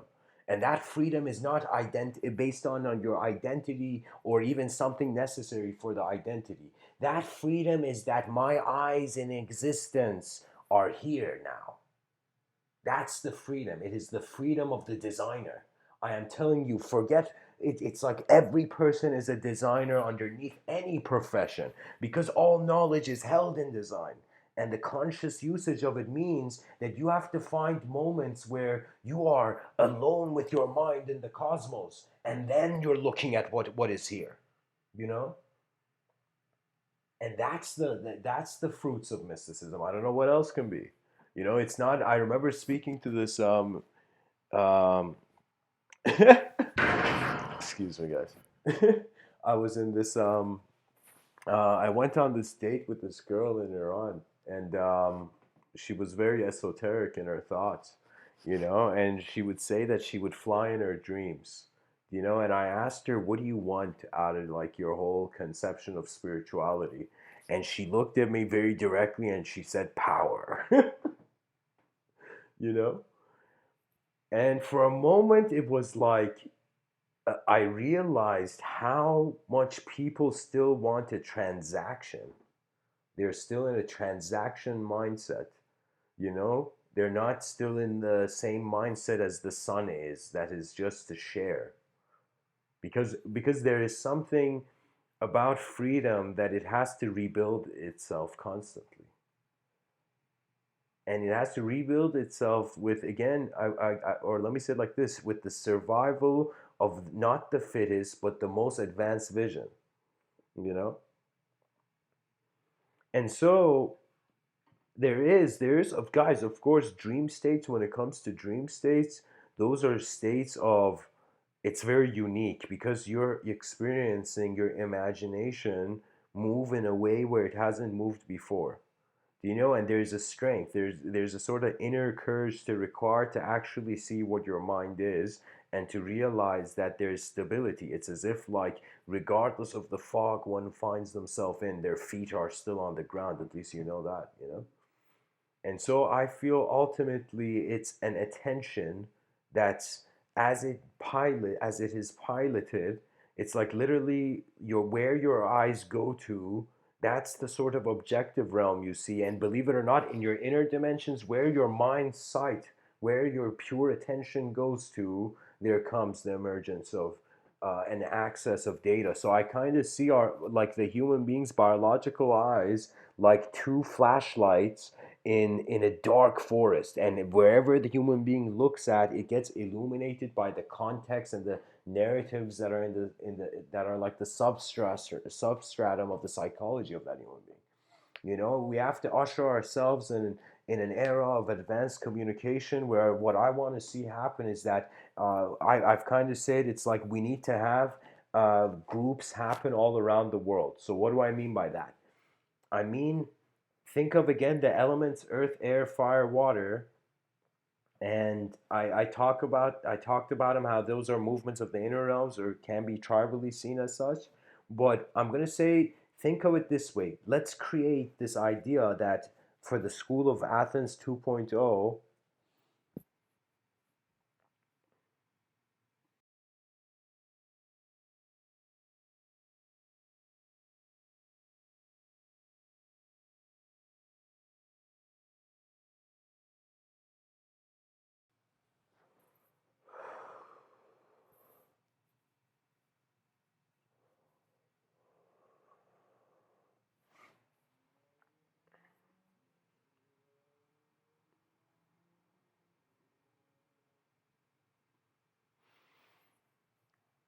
pretty much we have to plant the seeds, new seeds of design in an empty space. Really, it's like I kind of looked at what Da Vinci was doing, and so many people think Da Vinci was a genius, but I realized what he was doing was utter simplicity, and it was in a sense that he had a sort of uh, how can I tell you? It's like this dude saw simple dimensions.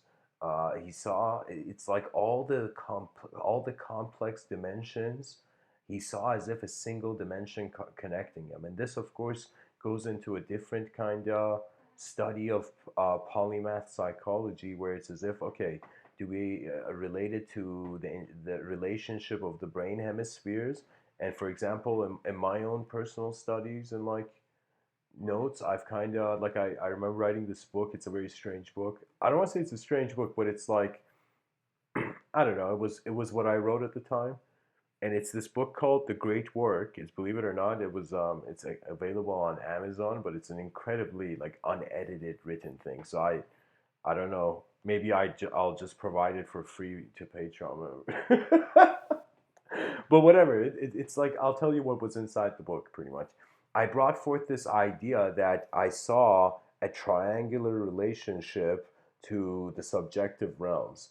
And I saw the objective realms as this circle. I saw nature as this circle, and I saw a triangle inside it. And then I saw an invert. Excuse me. And I gotta tell you guys, like, it's an inverted triangle inside a circle, and then it's a circle inside an inverted triangle. And in this book, I was talking about how there is a sort of harmony that comes to the mind where it's as if there's an oscillation. It's as if you saw those two geometrical shapes as a heartbeat. In each beat, it's like a changing of the dimension.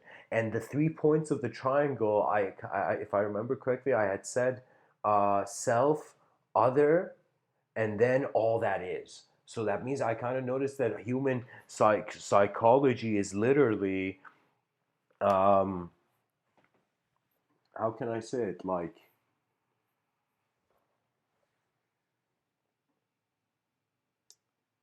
it is triangulated. In other words, you're aware of yourself, you're aware of others, and then you're aware of the world where everything is in. So I saw that as a triangular relationship, and I kind of saw how nature is in this unknown state, then crystallizes into this sort of species like relationship, and then suddenly returns. And so when one kind of opens their eyes, not as just like seriously speaking about it, I mean, like technically, we are the planet. Before we named ourselves, like what were we? We were just the planet's expression. That means human life is planetary poetry, you know.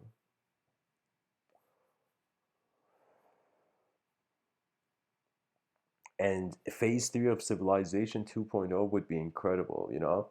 Guys, I'm so happy to say that I have been waiting for some time to write, and I've been so occupied in my, like, you know, status quo life, you know, that it has been like I feel like I'm gonna have some time to write, and I'm gonna write science fiction, and hopefully get the science fiction content out there. And the way I've kind of designed it is that the science fiction content is gonna be mapped. So I'm creating a science fiction universe where all my books, you can find them as somewhere in that universe. So I'm going on this huge geometrical kind of world building, science fiction world building thing. So hopefully in that I'll still be able to maintain the daily talks. But anyways, I'm just saying I'm going through a nice time, and I don't know. It's just interesting time to be alive, because we're not just atoms hovering in the middle of nowhere. We have more self-respect than it being just atoms in nowhere. Okay.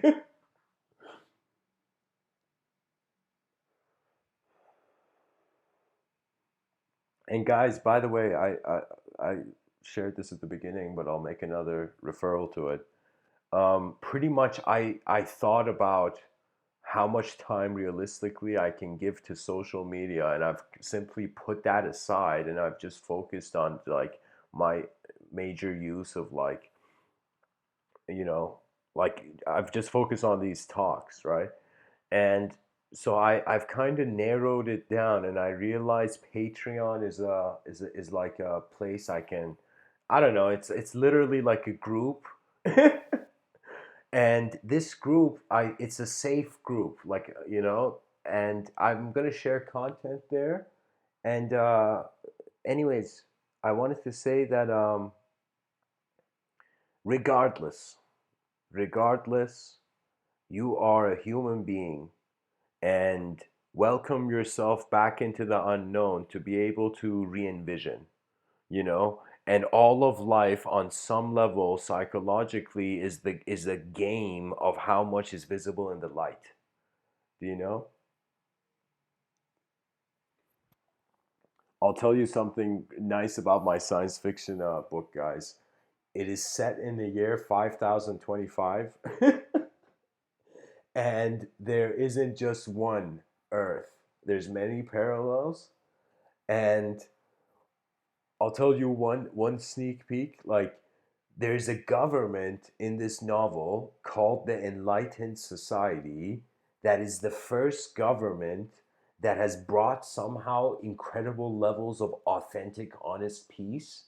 And how can I tell you? It's the first government that is governing more than one parallel dimension of Earth.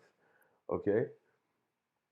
And so anyways, hopefully I'll be able to give parts, so I'm thinking of writing this one giant science fiction novel, and then each book is going to be like a part of it, so I can give chunks of it out, you know but anyways, thanks for tuning in, guys. This was a long one. Much blessings and namaste.